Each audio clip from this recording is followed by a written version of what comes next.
This episode of the podcast is brought to you by New Bloom Labs.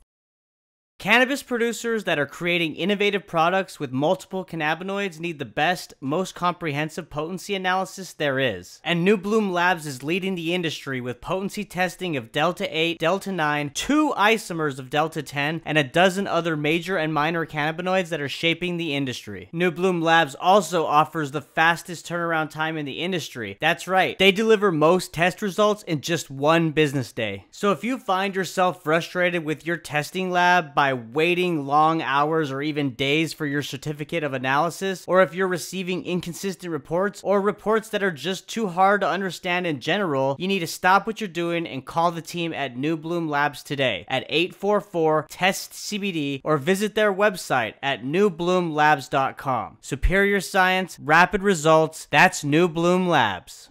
Hello, my fellow people of the plant. Thanks for tuning in to another episode of the Cannabinoid Connect podcast, your favorite podcast that includes industry-facing conversations with the industry's leading experts that aim to educate and inform the public regarding the plant's endless benefits. My guest today is Amy Miles. She's the president at Kentucky Naturals. Hello, Amy. How are you? Hi, Kevin. I'm very good. Thanks. Thank you so much for coming on today. I'm excited to talk with you. You're very welcome. You too. So I previously had Mr. Jim Higdon on, who is the founder and CEO of Cornbread Hemp, which is based in Kentucky. And our conversation was very interesting because I did not realize the rich history of hemp in Kentucky. And so, I mean, why don't we start there? Amy, let's talk a little bit about the history of hemp in Kentucky and, you know, where you decided to make this transition and what made you get into hemp. So I think a lot of the history stems from our climate. Obviously, it's the perfect climate to grow hemp where we're located. And it's been in our history for centuries. So hemp was originally grown for rope. It was grown for things that were useful rather than the ingestibles that we have right now. And even during World War II, after some of the after the hemp was prohibited from being grown, if you were able to grow hemp, you were required to grow hemp for the war effort, for ropes and things that the military could use. So, wow. And that was during the wartime period. Like, of course, it was made for other things, but the government saw, hey, this is a crop that grows fast, and we can do a lot with it. So anybody growing it, we need your help. Step in. We need your help. We need it now. As a matter of fact, there are a couple of people, and I won't name names for privacy's sake, but when we first started looking at growing hemp under the 2014 Farm Bill, this gentleman's father and grandfather were actually part of that war effort, and the government came in and said, you know, you have seed. It was like an heirloom seed, or you need to use this now for us, for the country, for the good of our country. Wow. And so that was kind of something that was ingrained in them, and that's what set them on their path to trying to help get hemp legalized for growth again here in the state of Kentucky. So we're very proud. So you're saying that particular family, it kind of runs in generations where now the descendants of the grandparents or great grandparents are now fighting for the same cause? That's exactly right. Wow, right. That is incredible. That's so awesome. And I've even talked to like another, I think she's from Kentucky, is Leah Laxkin. She's here in Texas now, big advocate when it comes to hemp. And she was talking about this concept of ditchweed, where this stuff obviously just grows, right? It's a natural plant that grows in any kind. But like you'll be driving in Kentucky and in the ditch banks, you'll see weed growing. Yeah, well, you know, I'm a product of the 60s, so I've been around for a while. And hemp and marijuana just kind of grew naturally in Kentucky. So a lot of my friends and family had seen that, witnessed that happening. And yeah, ditchweed is around here a lot. But again, it's the perfect growing conditions for hemp and for cannabis. So. Right, right. So tell us about yourself, Amy. So from what I gather, you didn't start, you haven't been in hemp your entire career, right? I know that you've kind of been in the medical wellness space. So tell us a little bit about that and what made you transition over. So make a yeast extract for use in a product that most people know of, Preparation H. And we were Yes. looking for a line extension or something else to do. And started hearing about hemp. My mother had Parkinson's disease, and I realized that in doing my research, hemp was showing a lot of promise for help with seizures and for other problems like Parkinson's disease, autoimmune disorders, things of that nature. So as I did my research at the same time, the state of Kentucky was working really hard for that push for the 2014 Farm Bill and for us to be able to grow hemp here. And that, for just those listening, the 2014 Farm Bill was basically its first run at a pilot program, right? Where states needed to get things in order. They had to kind of get their strategy in place for this pilot program. And once they were accepted in, boom, they were able to grow and kind of test this market out. Is that correct? Yeah, well, and it really wasn't a boom. It was kind of a bust in the beginning because the first seeds were seized prior to even getting them into the country. So the DEA grabbed them and the state had to fight for their release. So it was not an easy transition. And the pioneers in that group, James Comer is one of them, he's now a senator. Brian Quarles has pushed really hard to help us get through. So from the 2014 Farm Bill to the 2018 Farm Bill, there's been a lot of stress, a lot of hard work, a lot of diligence, and not just on the part of the ag department here in Kentucky, but generational farmers, like I mentioned before, and other people. Tobacco was king in Kentucky. So a lot of the farmers use the tobacco model to grow their hemp. So it seemed like a really smart transition for them to start off, with a crop that would work for them. So my interest came based on the fact that I was seeing a lot of promise for this product. And yeast extracts are a little different, but I use an alcoholic extraction.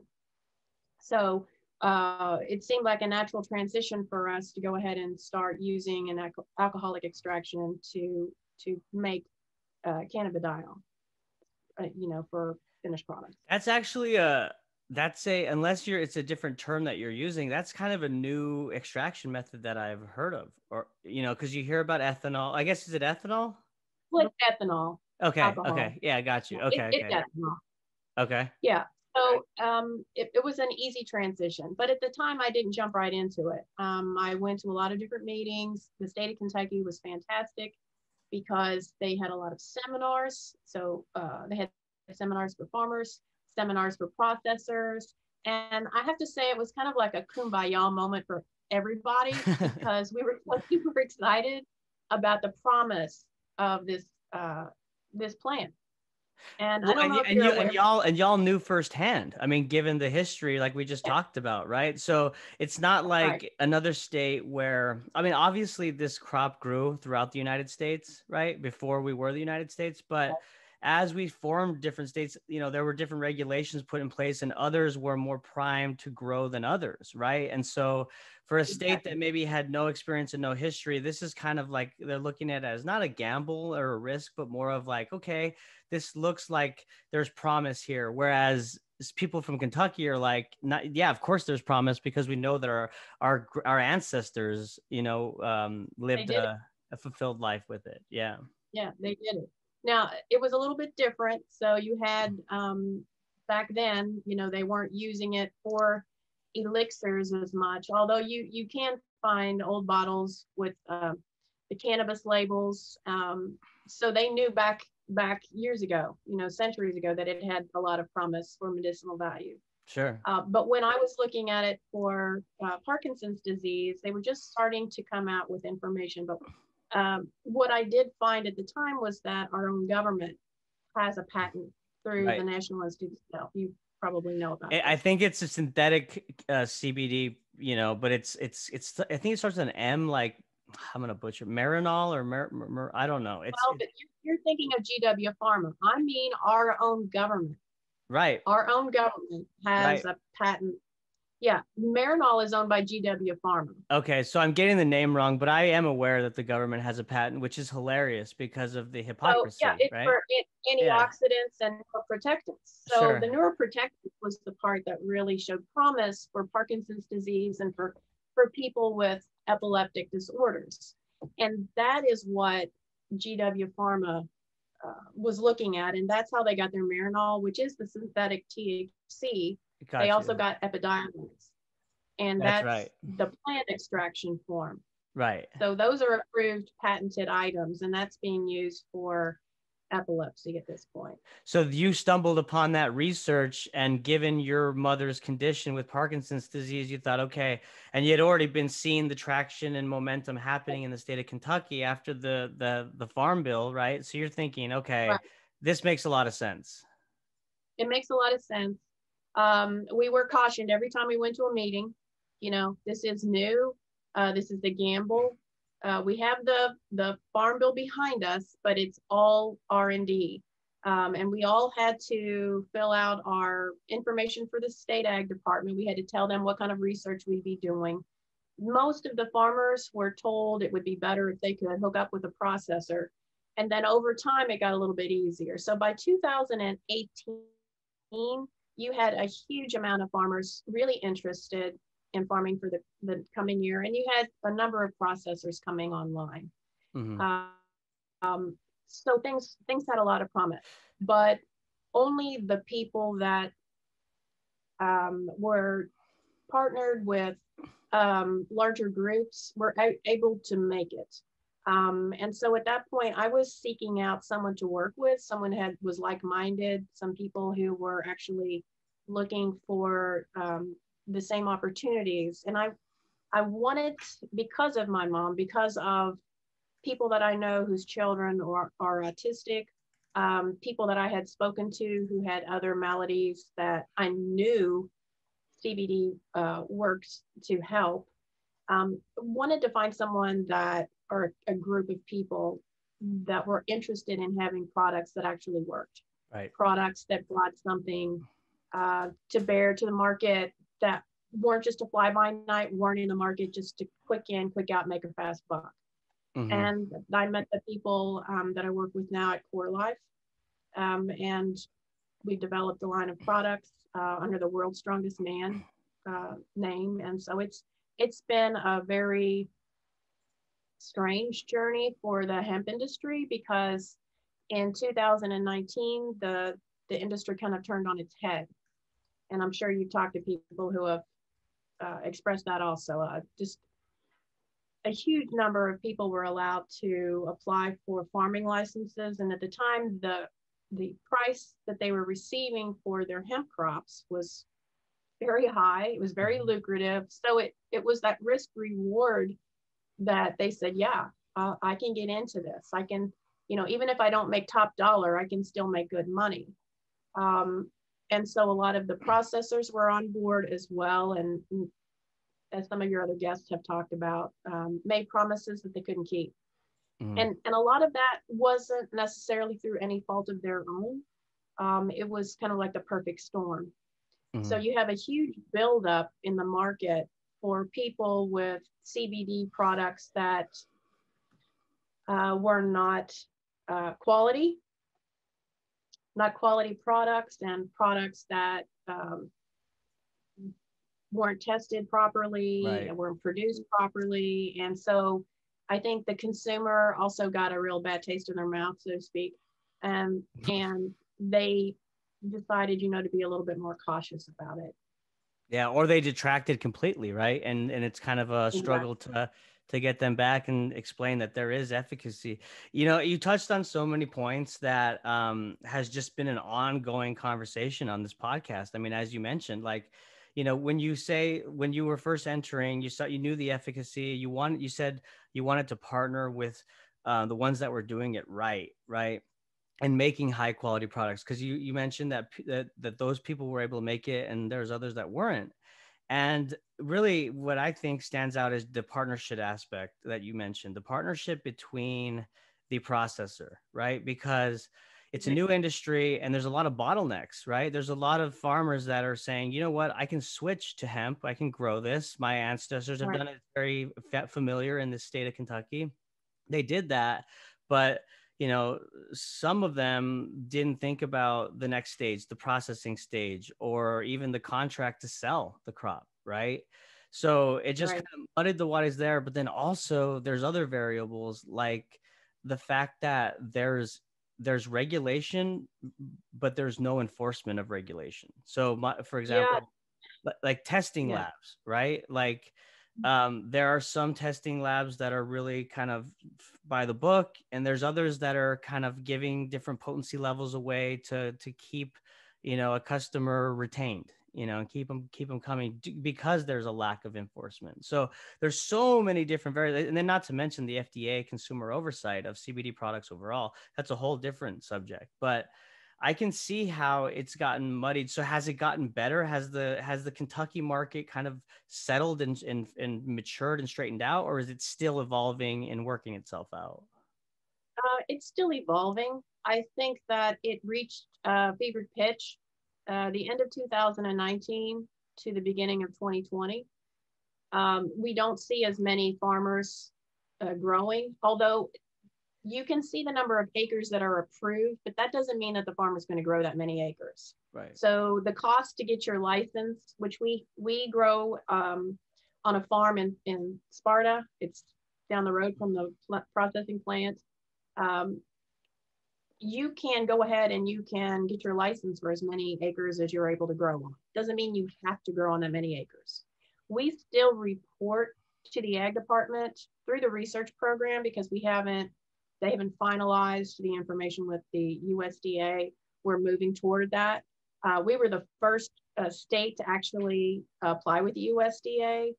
And so Kentucky's kind of been at the forefront. But then when the USDA started with all their regulations, which would impede the farmer's progress and then also make problems for the processors, they said, wait a minute. We're going to back up.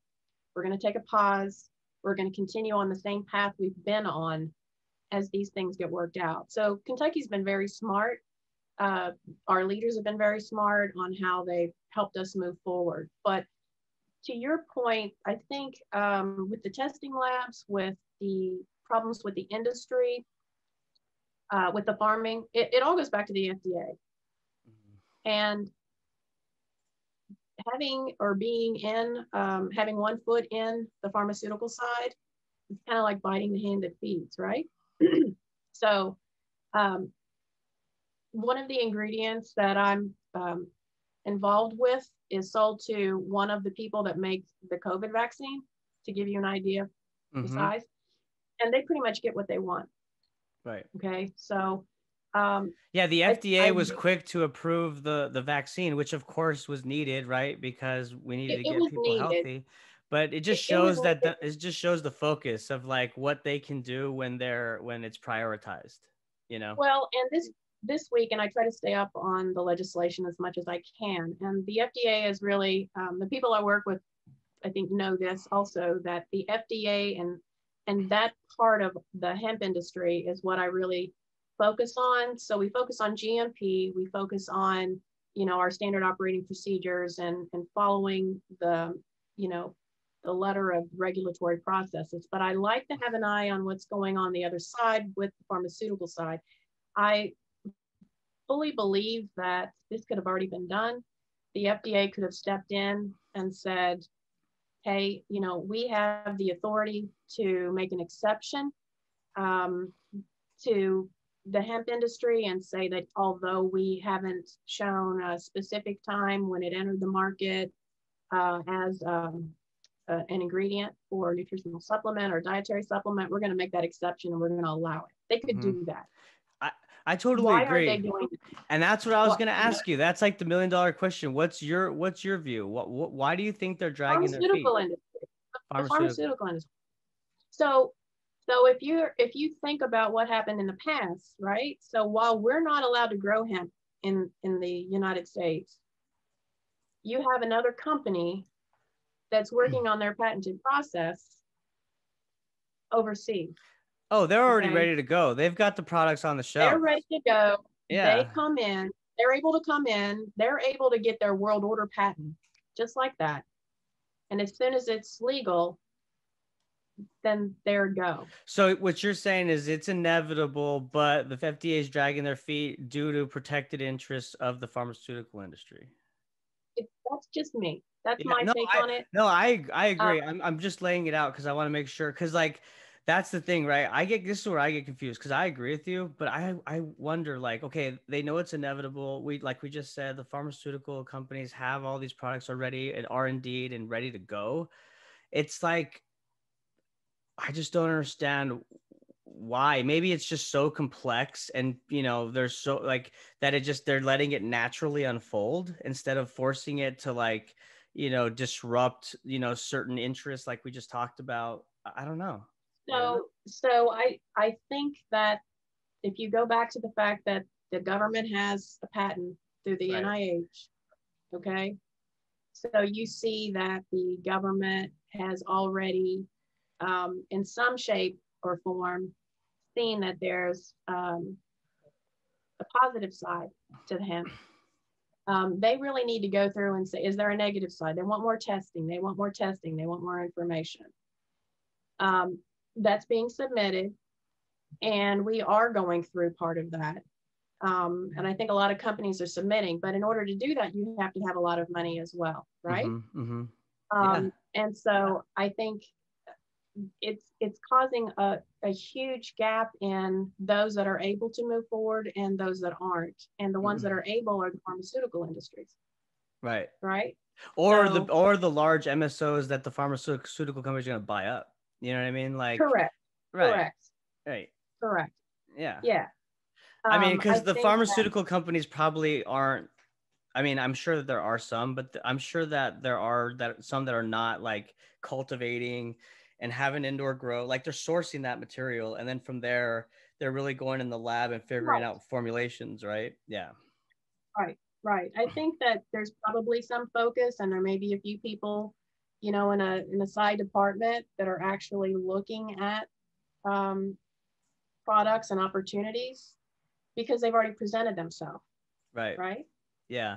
What also fascinates me is like when you get outside the public sector and you look at the private sector, like you've got the healthcare industry who's so focused on the traditional medications and medicinal practices, and then you have cannabis that really you can go the recreational route, but you can also go the hyper focused medicinal route, right, where you're isolating cannabinoids and you're doing different things.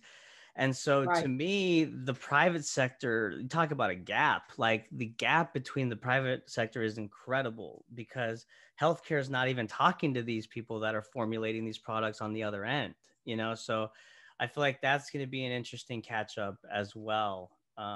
Well, I think it is. I think that what you're seeing though is that so the FDA has a choice. So right now they can choose to either disrupt our industry or let us go as we are, or they can choose to say to the pharmaceutical side, we're going to let these guys through whether you like it or not. And they know that if people start to look more toward natural products that work, it's a game changer. We do know that it works. It's a game changer. Yeah. And what game does that change? It changes the monetary outlook for some of these pharmaceutical companies. Then they have to step in, and then they have to hurry and try to patent something or the other, which patenting a natural plant material is difficult unless you have something. I mean, GW Pharma went for the orphan drug, right? They went for something that was out there, but that was small enough that they could wrap their arms around. And now, even if you try to get a trademark for a product, for a CBD product, it's difficult if you have CBD in the application, because it's a naturally occurring compound. They look toward Epidiolex as the only approved CBD product. Okay. Yeah. So they're looking at that drug product as the only CBD product, even though the 2018 Farm Bill is there. And then you have tech companies kind of working against you when you have advertising that you like to do on Facebook. Don't even get me started on that. I'm still in Instagram jail. My account is still in jail. Yeah, I think it's been over 30 days too. I got to check with Instagram. It's so, I hate how it's so subjective. That's one thing. Like if I were able to go to a web page and just look at the guidelines and be like, oh, okay, like specifically do not post this, do not link to websites, do not, like if they laid that out, then I'd even feel better about it. But the fact that, I mean, and that's outside of cannabis. I mean, that's the world that we've learned that we live in after 2020, right? There's a lot of censorship that goes on. So I hopefully that will change. But yeah, it's difficult. It's very, and that isn't in, you know, that's a handicap against really trying to showcase the efficacy, whether it be anecdotal data, right? You could still play within the regulations of what they want if they allowed us to advertise.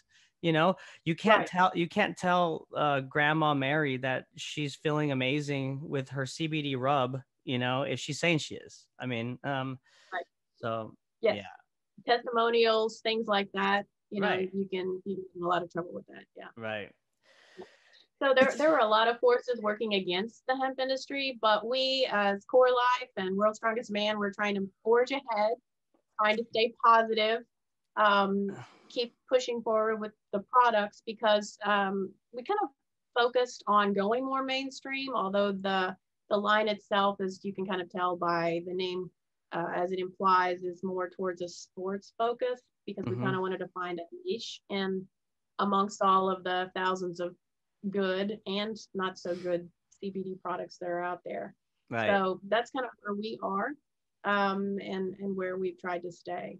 Let's talk about it. Let's talk about KoreLife first. And then I believe I've met the founders of World's Strongest Man CBD. I think we've had a call one time, and I love the branding, the packaging, and just the concept of it, because you see so much of CBD products as it relates to recovery and athletics, you know, particularly MMA and, like, you know, combat sports, even golf. You know, you have golfers taking tinctures for calmness, you know, and it only makes sense to target strongman competitions, right? Because these men and women are exerting muscles and their strength every day, and after that you really need your muscles to recover. So yeah, tell us about those brands.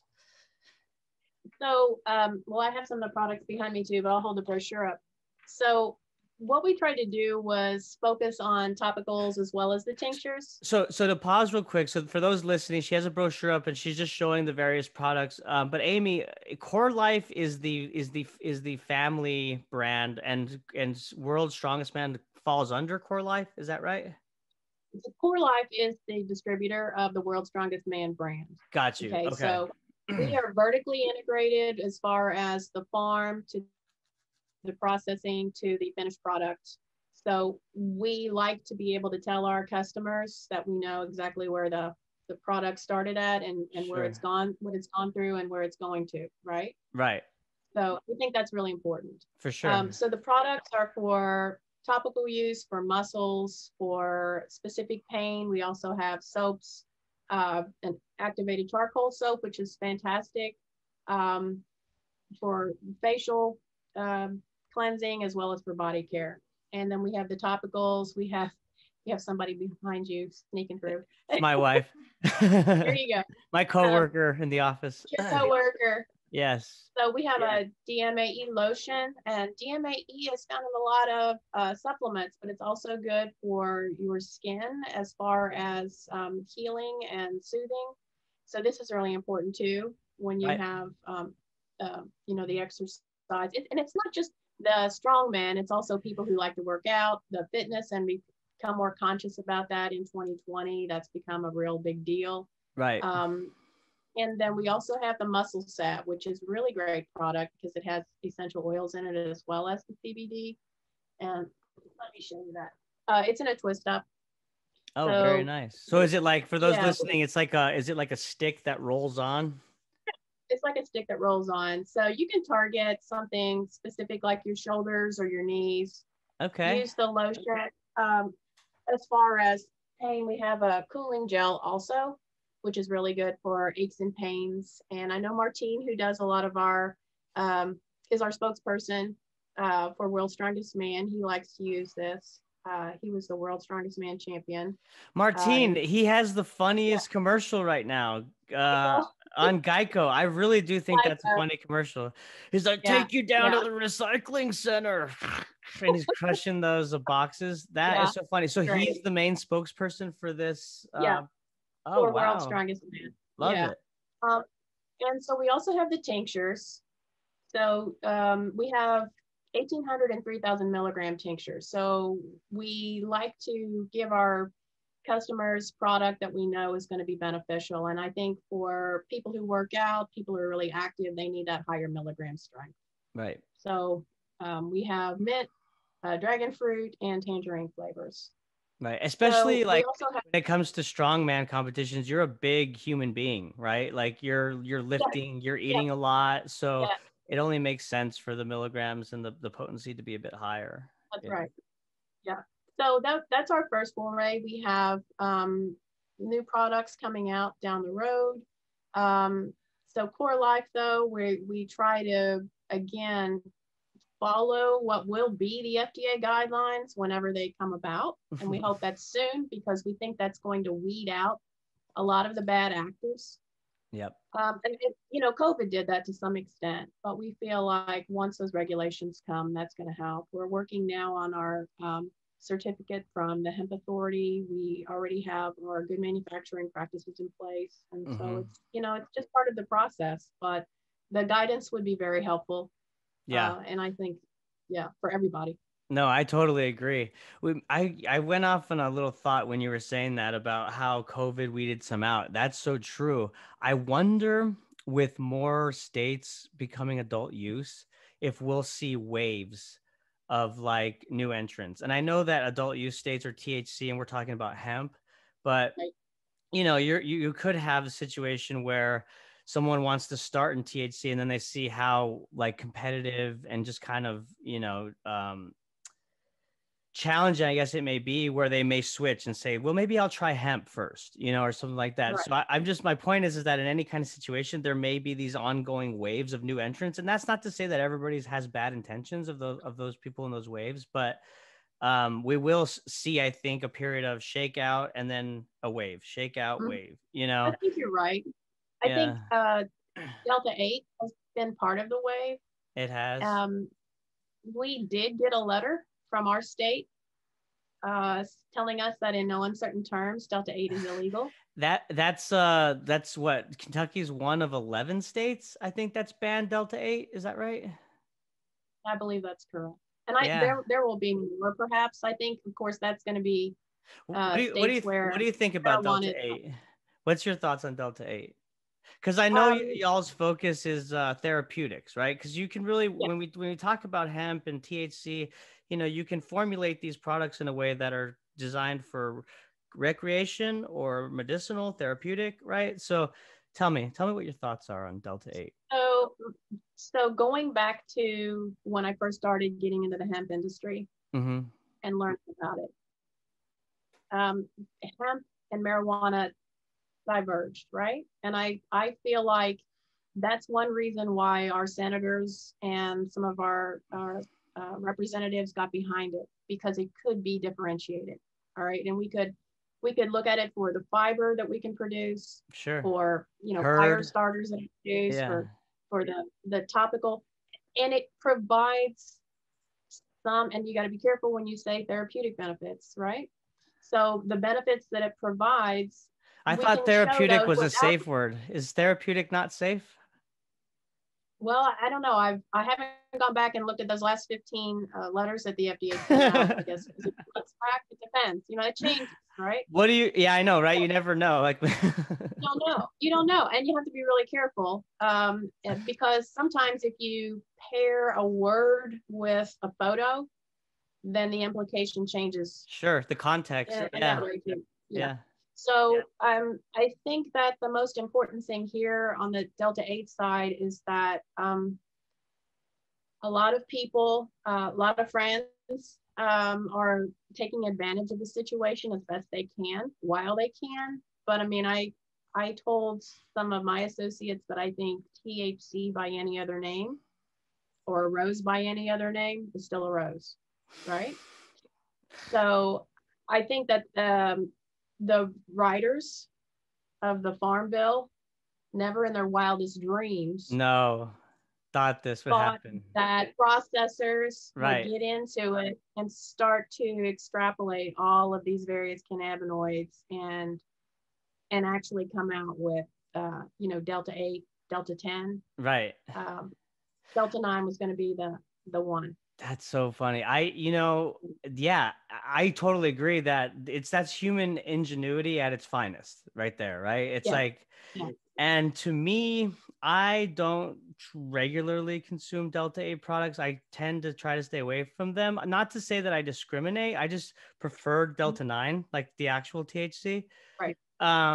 But I think that's what's most fascinating to me is that it's the biggest loophole. Like it just shows that it shows first the demand of the psychoactive properties that parts of this market's demographic want in demand, right? And so it kind of shows that they want that cannabinoid, they want that effect. Not to say that there's others that don't want CBD. There's a whole, you know, and the other CBG and the other compounds, but that's just an example of that.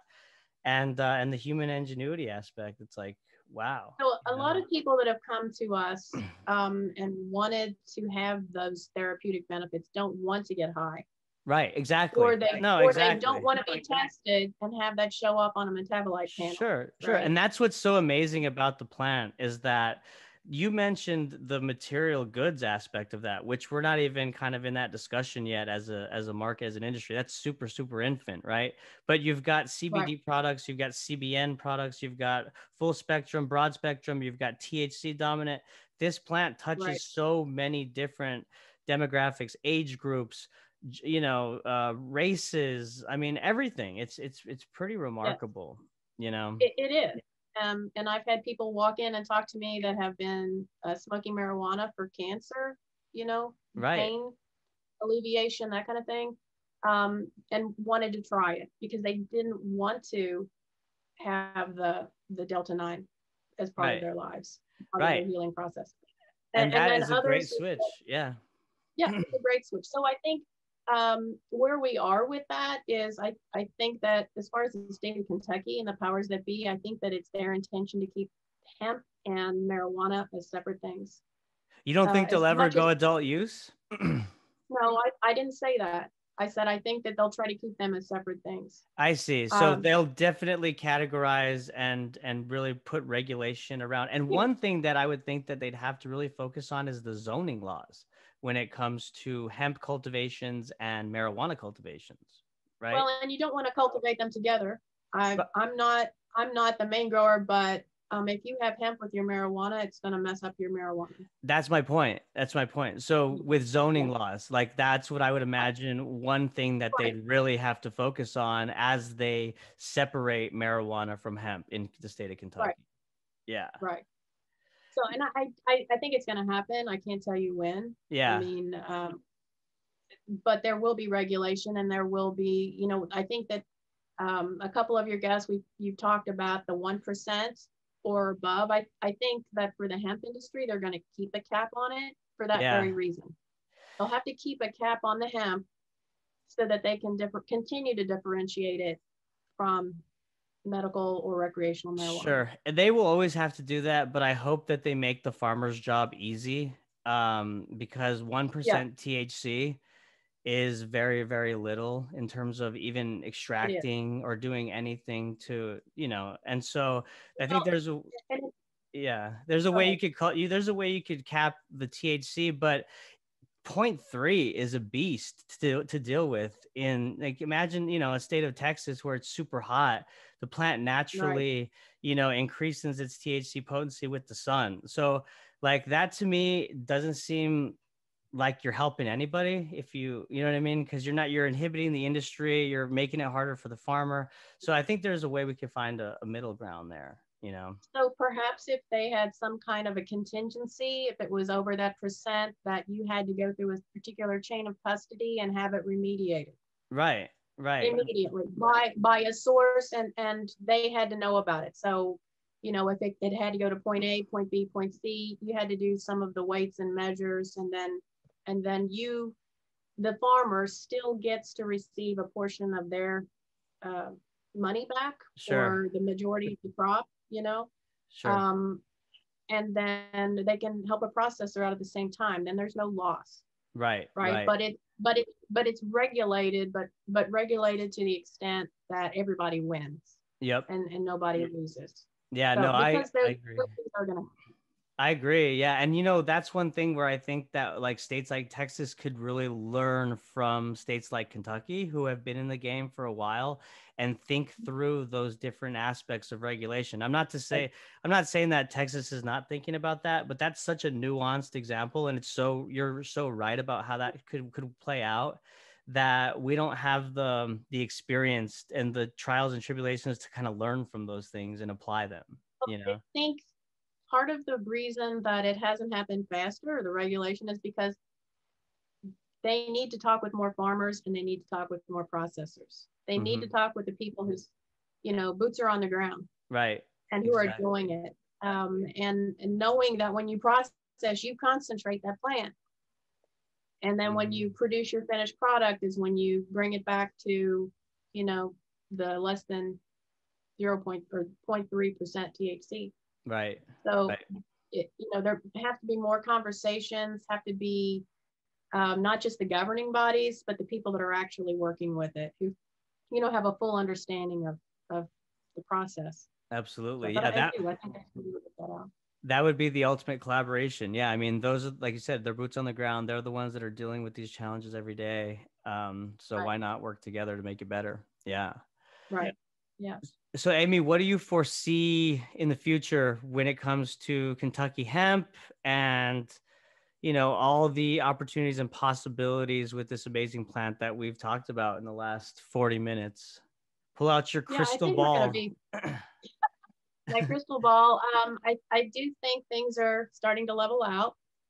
I think that our ag department has a really good handle on where we're going to go in the future. I think that based upon the fact that the USDA looked at Kentucky's research program as guidance for the final USDA guidance itself, speaks volumes about where we are. And so I'm really proud to be from Kentucky. The first NOCO I went to, if you had Kentucky on a shirt, people were high-fiving. You were like the VIP, like elite kind of like, there's the OGs walking in the building right there, the Kentucky. Yeah, it was great. It was great. Although it was like Woodstock meets Wall Street. And I think, it's probably gotten worse over the years. But Kentucky will forge ahead. We'll move forward. I mean, the people here are entrenched in it. The farmers that have stuck with it know how to grow it. They know now, unfortunately, the pros and the cons of it. So I think, as we move forward, we're going to see those changes. And then in terms of the processing too, but we really need the FDA to step up. And I mean, step up. Don't be afraid anymore. Don't let, the pharmaceutical companies or whoever it is push you away. And I just saw recently where now they're going to have a department that finds ways to identify on labeling that certain vegetables are healthy. Sounds like a really great resource of time and energy and focus spent on that. Yes. And focus. Yes. That and focus on. Yeah, that and let's ban menthol cigarettes. Yes. which were some of my faves back in the 70s. I'm sad to say. I don't But even smoke, but I think that that's crazy. Like, what? I yeah, don't know. it's But nuts. I think a lot of people are going to be upset. yeah. But yeah, Kentucky will be hemp's here to stay in Kentucky. It really is. And CBD, I think for all of us, I think that I believe in it. If I didn't Right. believe in it, I wouldn't be doing it. I mean, it's something that I've seen firsthand improvement in people's lives.